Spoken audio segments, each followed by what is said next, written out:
वैसे ये गीत जो है बहुत बड़ा है, लेकिन बाकी में नहीं जाते हैं। अभी इतना ही है कि जब हमारे देश में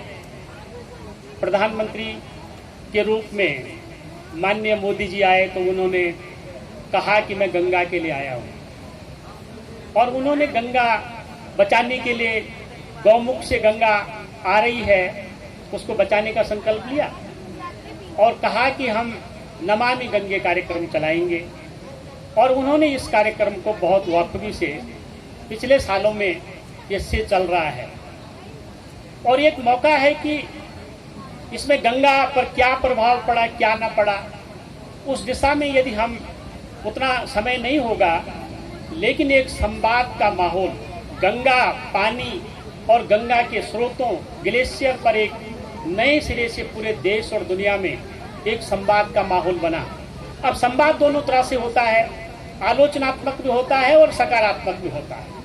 वो तो होना ही है। लेकिन एक बहस पूरे देश के सामने आई है,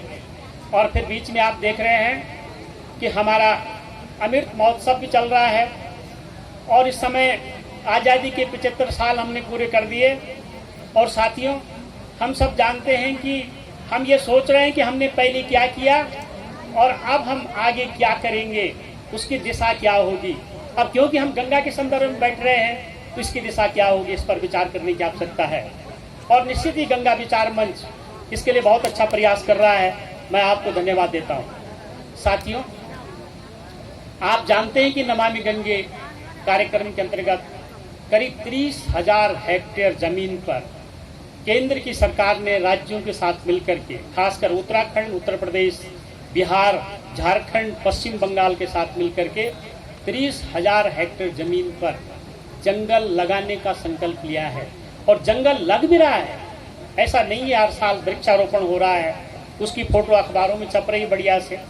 लोग काम कर रहे हैं, हमारे सरकार के लोग इसमें लगे हुए हैं रात दिन। अब वो अलग बात है कि पेड़ कितने बच रहे हैं, इसके लिए हमको एक संयुक्त प्रयास करने की जरूरत है।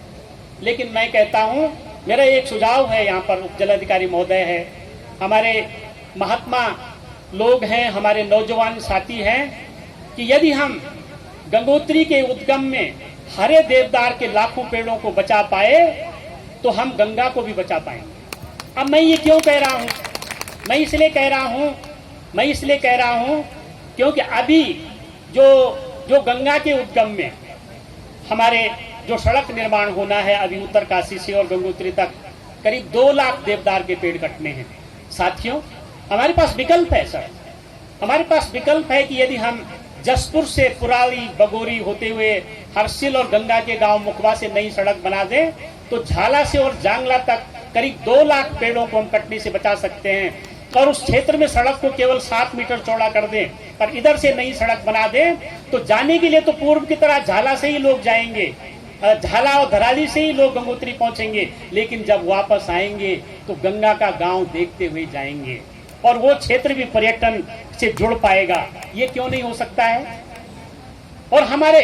2 लाख की जगह हो सकता है कि 4-5 हजार पेड़ ही कटे। मैं मानता हूं कि वन विभाग कहता है कि उसमें 6,000 पेड़ों पर हमने मार्किंग कर रखी है, लेकिन हमने जब उसका अध्ययन किया और हमने पिछले जिलाधिकारी महोदय जी को, मयूर दीक्षित जी के सामने हमने रखा अध्ययन, हमने कहा कि सर, एक पेड़ काटने से 20 पेड़ का नुकसान हो रहा है, क्योंकि जब आप एक देवदार के पेड़ को नीचे गिरा देंगे तो उसके चारों ओर छोटे बड़े पेड़ का नुकसान होगा। उसको हमने नहीं गिना, उसको हमने गिना ही नहीं, वो हमारी सूची में नहीं है, उसको हम घास की तरह फेंक देंगे। ये एक सुझाव तो ये है कि जो हमको यहाँ उत्तरकाशी के लोगों को करना है, और सड़क बनाने का हम बिल्कुल स्वागत करते हैं, उसका कोई विरोध नहीं है।